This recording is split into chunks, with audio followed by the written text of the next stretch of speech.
Hello everyone, so welcome back to my YouTube channel science की पाठशाला। तो हमने ये क्लास 6 का चैप्टर 3 स्टार्ट किया था, जिसमें कि हमने हैंड पिकिंग तक पढ़ लिया था। मतलब यहाँ तक हमने कंप्लीट कर लिया था हैंड पिकिंग तक। ठीक है, तो आज हमें शुरू करना है थ्रेशिंग से। तो आइए स्टार्ट करते हैं बिना टाइम वेस्ट किए।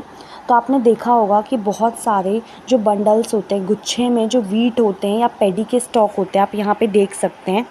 ठीक है, वो फील्ड्स में पड़े रहते हैं आफ्टर हार्वेस्टिंग द क्रॉप। जब क्रॉप को हार्वेस्ट कर दिया जाता है, उसके बाद बहुत सारे जो स्टॉक्स होते हैं वो आपको फील्ड में पड़े हुए दिखते होंगे। इसमें बेसिकली क्या किया जाता है, जो ये स्टॉक्स होते हैं ना, जो बड़े बड़े ऐसे होते हैं स्टॉक्स, उनको सुखाया जाता है सन में। इससे पहले कि ग्रेन को सेपरेट किया जा सके, उनमें से सबसे पहले उनको क्या किया जाता है, सन में सुखाया जाता है। Each stalk has many grain seed attach to it. तो जो ये स्टॉक्स होते हैं, इनमें बेसिकली क्या होता है, बहुत सारी सीड्स जो हैं वो अटैच होती है। Imagine the number of grain seed in hundreds of bundle of stock line in the field. तो अब इसमें बोला है कि कैसे फार्मर जो है वो उन ग्रेन सीड को उन स्टॉक के बंडलों से कैसे सेपरेट करेगा।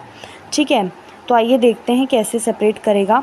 अब इसमें है, वन में प्लग मैंगोज़ और guavas from tree but grain seeds are much smaller than mangoes और गुआवास। अब इसमें बोला है कि अगर पेड़ से किसी को तोड़ना है मैंगो या गुआवा, तो वो तोड़ेगा। ठीक है, लेकिन जो ग्रेन सीड है वो इतने छोटे होते हैं मैंगो और गुआवा के मुकाबले।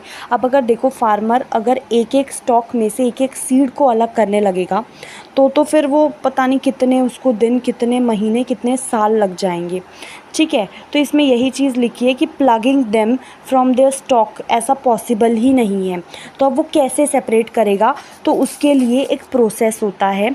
यहाँ पे लिख रखा है, ये वाली लाइन देखिए, the process that is use to separate grains from stalk, उसको क्या बोलते हैं, थ्रेशिंग। ठीक है, आप यहाँ पे ये देख सकते हैं, ये क्या कर रहा है।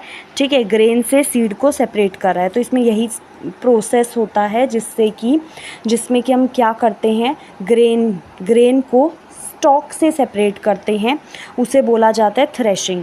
इस प्रोसेस में हम बेसिकली क्या करते हैं, आप यहाँ पे देख सकते हैं इस आदमी को, ये बेसिकली क्या कर रहा है, इसमें हम करते हैं कि stalks are beaten to free the grain seed. अब जैसे ये है स्टॉक, ये इस पत्थर पे इसको मार रहा है। ठीक है, जिससे कि जो सीड्स हैं वो क्या हो रही हैं, निकल रही हैं। ठीक है, अब चलो थोड़ा सा नीचे आ जाते हैं। ठीक है, अब देखो यहाँ पे है ये, sometimes threshing is done with the help of bullocks. ठीक है, मशीन्स का भी कभी कभार यूज़ किया जाता है, अगर बहुत ज़्यादा क्वांटिटी में, कभी कभार बुलॉक्स का यूज़, कभी कभार मशीन्स का यूज़ भी किया जाता है। ठीक है, सबसे पहले हमने हैंड पिकिंग पढ़ा, जिसमें सिंपली हाथ से उनको, जैसे चावल वगैरह में कीड़े कंकड़ पत्थर होते हैं, उनको अलग करना। दूसरा हमने थ्रेशिंग पढ़ा, जिसमें कि सिंपली क्या करना है, प्रोसेस होता है जिसमें कि हम ग्रेन को स्टॉक से अलग करते हैं, और इसमें बेसिकली क्या होता है, स्टॉक्स को मारा जाता है, बीट किया जाता है to free the grain seed.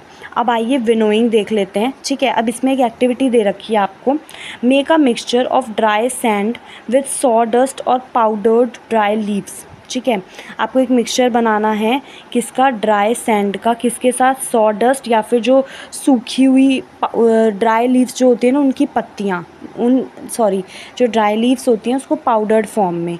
ठीक है, इस मिक्सचर को आपको प्लेट पे या न्यूज़पेपर पे रखना है। आपको उस मिक्सचर को बहुत केयरफुली देखना है। Can the two different components be made out easily, क्या दो जो कंपोनेंट हैं उनको आसानी से बाहर निकाला जा सकता है। Are the size of the particle of the two component similar. अब जो दो कंपोनेंट हमने लिए हैं, ड्राई सैंड को, पाउडर्ड लीफ जो है ड्राई लीफ, क्या वो दोनों का साइज़ सेम है। Would it be possible to separate the component by hand picking, क्या आप हाथ से दोनों को अलग कर पाएंगे, तो ये तो पॉसिबल ही नहीं है। नाउ आपको क्या करना है कि take your mixture to an open ground and stand on a raised platform. अब आप इस औरत को देखेंगे। ठीक है, ये एक स्टूल के ऊपर खड़ी हैं, है ना। तो यही चीज़ यहाँ पे बोला है कि आपको खड़े होना है एक रेस्ड प्लेटफॉर्म पे, और वो जो मिक्सचर है उसको प्लेट या शीट ऑफ पेपर में लेना है, और उसको होल्ड पकड़ के रखना है आपको शीट ऑफ पेपर को, जिसमें कि मिक्सचर है, अपने शोल्डर की, अपने कंधों तक की हाइट पे उसको रखना है, लेके पकड़े रखना है। जैसे आप सिंपली फ़ोटो देख लीजिए। ठीक है, आपको फिर उसको थोड़ा सा टिल्ट करना है ताकि जो मिक्सचर है वो धीरे धीरे नीचे गिरे, ठीक है, जैसे ये इधर गिर रहा है, ठीक है। अब देखिए, अब इसमें पूछा है व्हाट हैपन्स। अब जो डू बोथ कंपोनेंट, जो दोनों कंपोनेंट हैं सैंड और सॉडस्ट, वो क्या एक ही जगह पे गिरेंगे, इसमें पूछा हुआ है आपसे क्वेश्चन, या फिर कोई कंपोनेंट ब्लो अवे हो जाएगा, ठीक है, मतलब दूर चला जाएगा या अलग हो जाएगा, ठीक है। Did the wind manage to separate the two component, क्या ऐसा हो सकता है कि हवा दोनों कंपोनेंट को अलग कर दे। अब ये यहाँ पे पॉइंट पढ़िए, this method of separating component of mixture is called winnowing, ठीक है। ये जो मेथड होता है इसको क्या बोलते हैं, विनोइंग, ठीक है, जिसमें कि विंड जो है, विंड की डायरेक्शन से दो कंपोनेंट को अलग करने में विंड बहुत इंपॉर्टेंट रोल प्ले कर रहा है। अब जो विनोइंग है इसका यूज़ किया जाता है भारी और हल्के कंपोनेंट्स को अलग करने में, ठीक है, of a mixture by wind या फिर जो ब्लोइंग एयर की मदद से, ठीक है। इतना समझ में आ गया। अब आते हैं नेक्स्ट पे, ठीक है। अब यहाँ पे देखते हैं थोड़ा सा इसमें क्या लिखा है, देखिए यहाँ पे, ठीक है। This method is commonly used by farmer to separate lighter husk particle from the heavier seed of grain, ठीक है। तो ये जो है ये कौन यूज़ करते हैं, फार्मर्स यूज़ करते हैं लाइटर हस्क के पार्टिकल्स को, जो सीड है ना ग्रेन जो भारी होता है उससे अलग करने के लिए, ठीक है।